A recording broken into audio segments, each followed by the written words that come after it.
Shalom, Halo. selamat malam.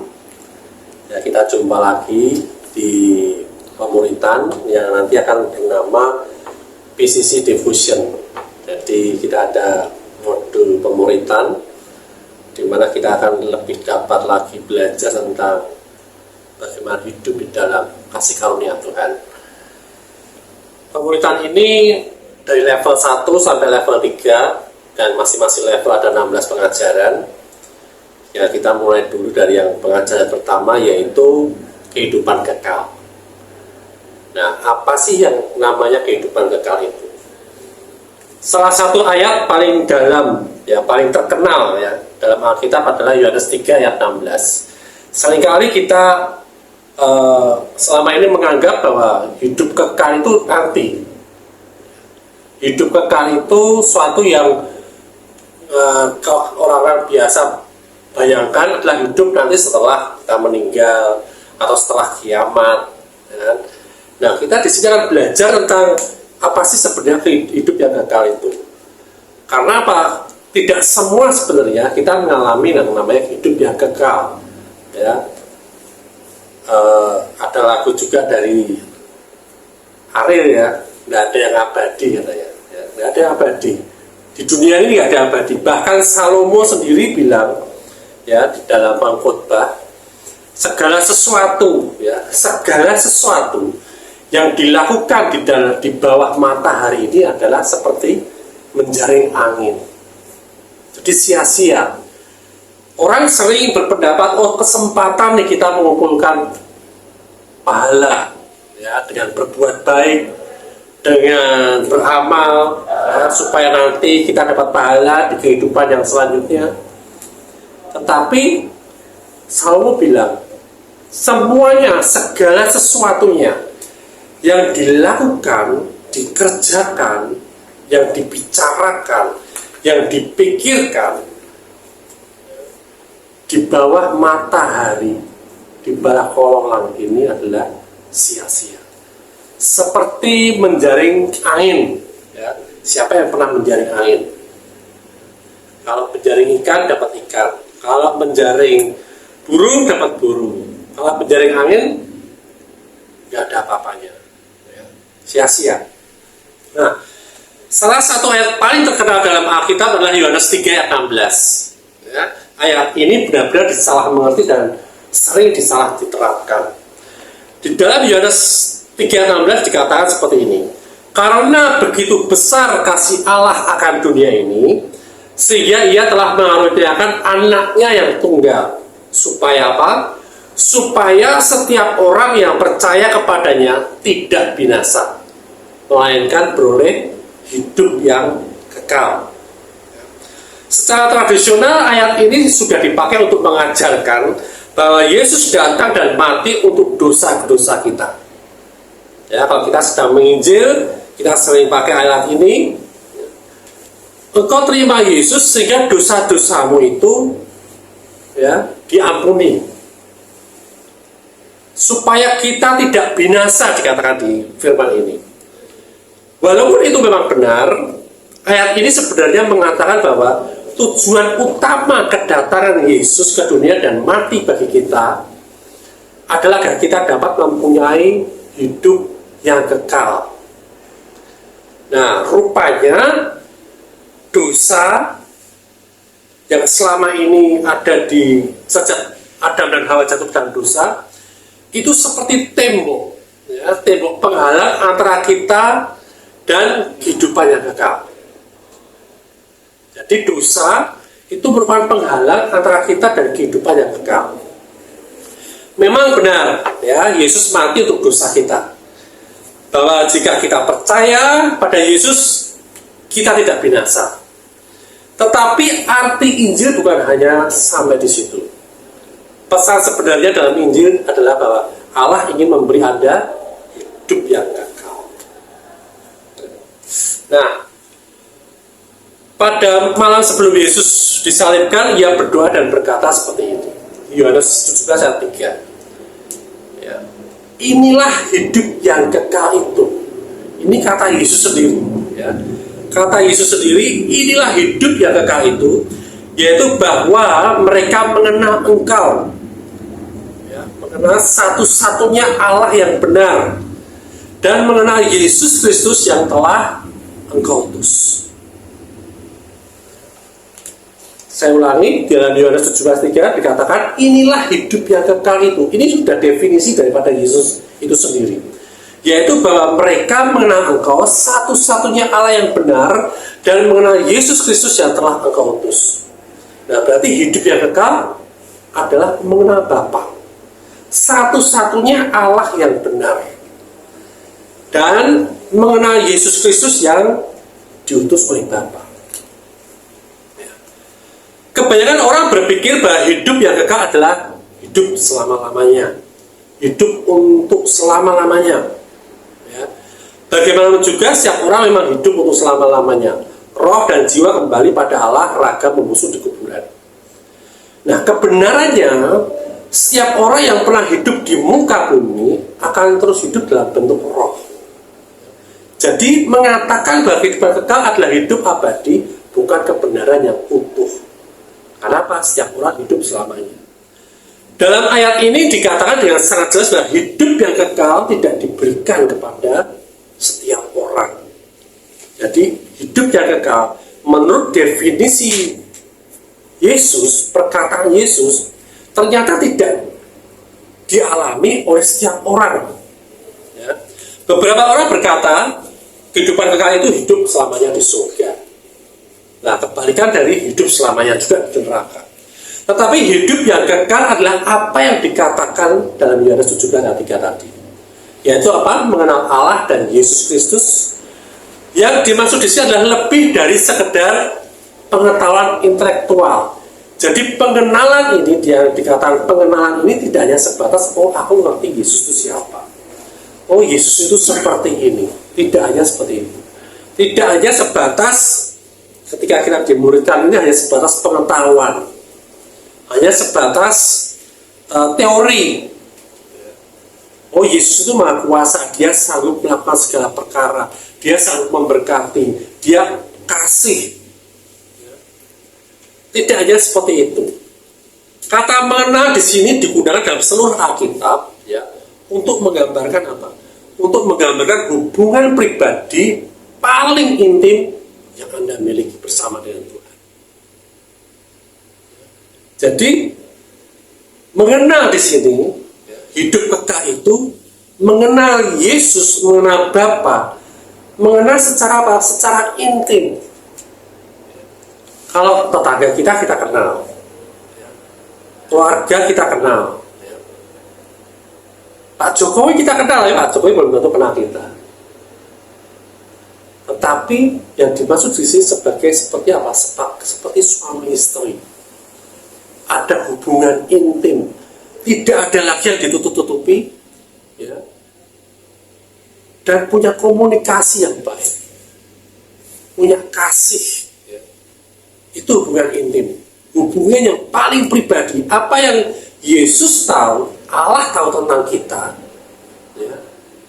Kita juga tahu tentang Dia. Sehingga apa? Sehingga kita bisa mengekspresikan hidup kita bisa berjalan di dalam semua apa yang Dia kehendaki, tidak dengan terpaksa, tidak dengan takut dosa, ya, tidak terintimidasi, takut dihukum, takut masuk neraka, tetapi kita benar-benar mengasihi Dia sebagai seorang pribadi yang kita benar-benar mau berhubungan intim dengan Dia. Nah, tujuan keselamatan sebenarnya bukanlah hidup selama-lamanya di surga. Tujuan yang sebenarnya dari keselamatan adalah memiliki hubungan yang intim, hubungan pribadi dengan Tuhan Allah.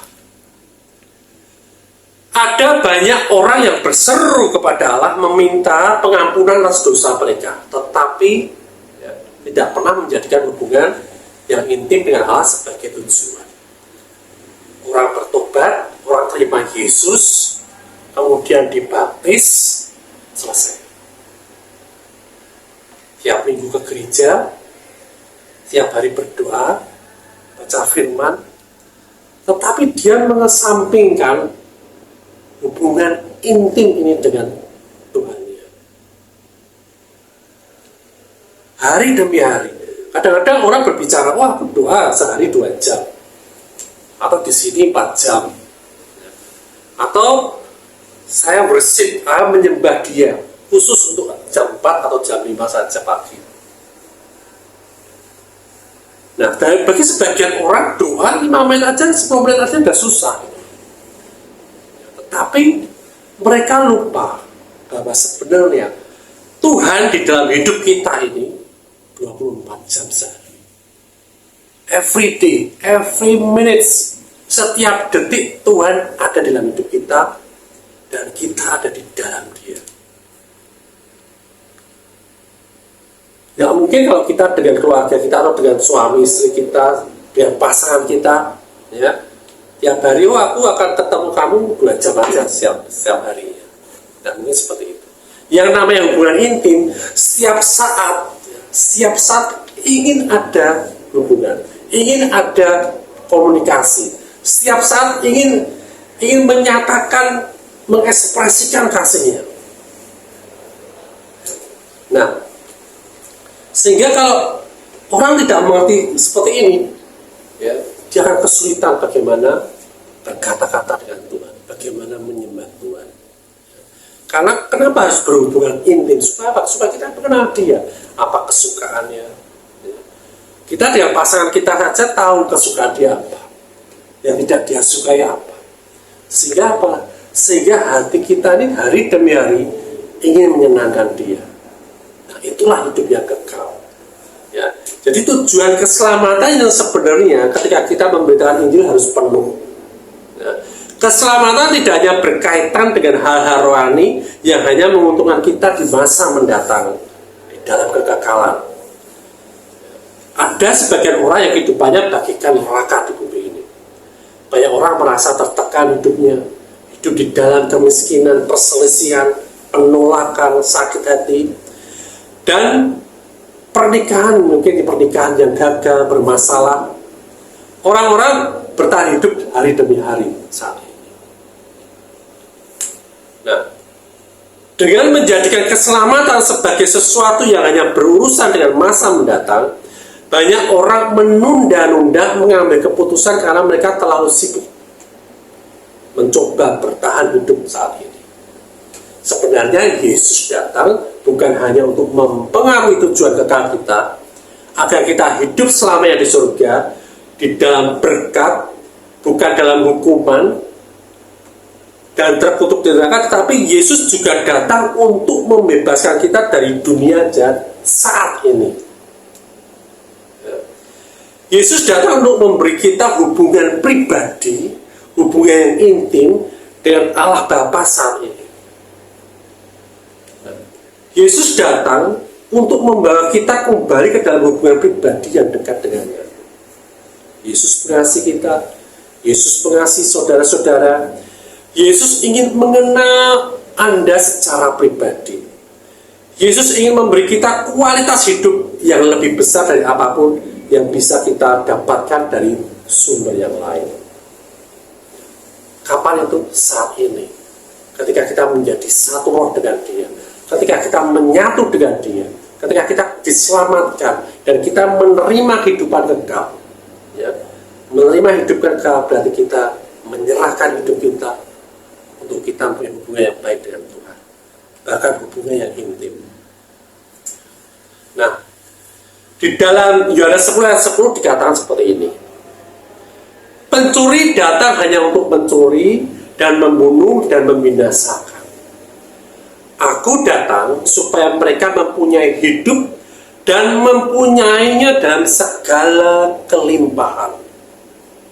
Jadi Allah ingin memberi hidup yang kekal. Allah ingin memberi kita hidup yang berkelimpahan saat ini, bukan nanti. Saat ini. Dan saya percaya kita semua membutuhkan itu. Amin. Dan kita pasti menginginkan itu. Bahkan saat ini. Jadi Kristus mati bukan hanya untuk mengampuni dosa, melainkan untuk membawa kita mendekat kepadanya. Bila kita tidak mengenal Tuhan, kita perlu mengenalnya untuk tujuan itu. Bila kita sudah lahir baru, kita perlu melangkah lebih jauh lagi dari sekedar mendapatkan pengampunan dosa dan masuk dalam hidup yang kekal bersama dengan Bapa. Jadi kesimpulannya seperti itu. Ya. Tujuan Injil adalah hidup yang kekal. Seperti dikatakan dalam Yohanes 3:16, karena begitu besar kasih Allah akan dunia ini sehingga Ia telah mengaruniakan anaknya yang tunggal, supaya setiap orang yang percaya padanya tidak binasa, kemudian melainkan beroleh hidup yang kekal. Itu yang utama. Ya. Nah, hidup yang kekal adalah mengenal Allah dengan benar. Dikatakan dalam Yohanes 17 ayat 3, inilah hidup yang kekal itu, yaitu bahwa mereka mengenal Engkau, satu-satunya Allah yang benar, dan mengenal Yesus Kristus yang telah Engkau utus. Artinya punya hubungan intim dengan Allah yang benar. Nah, mengenal Allah berarti hubungan yang intim. Di dalam 1 Korintus 6 ayat 16 sampai 17 dikatakan, atau tidak tahukah kamu bahwa siapa yang mengikat dirinya pada perempuan cabul menjadi satu tubuh dengan dia? Sebab demikianlah kata Nas, keduanya akan menjadi satu daging. Tetapi, ya, ayat 17 ya, tetapi siapa yang mengikatkan dirinya pada Tuhan menjadi satu roh dengan dia. Bukan dua roh menjadi satu, berdampingan di dalam tubuh kita, ya, di dalam manusia, tetapi satu roh. Menjadi satu roh dengan dia. Nah, itulah keintimannya.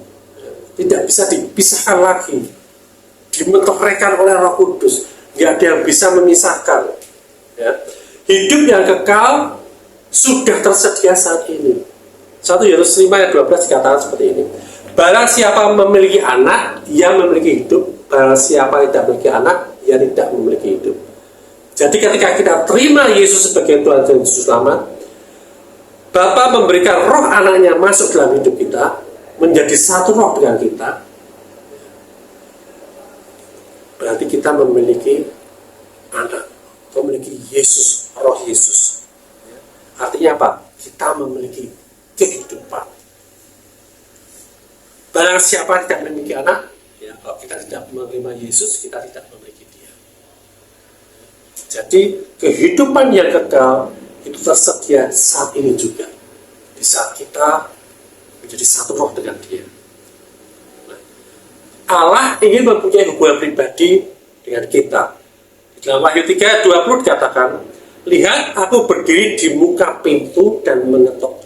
Jikalau ada orang yang mendengar suaraku dan membukakan pintu, aku akan masuk mendapatkannya.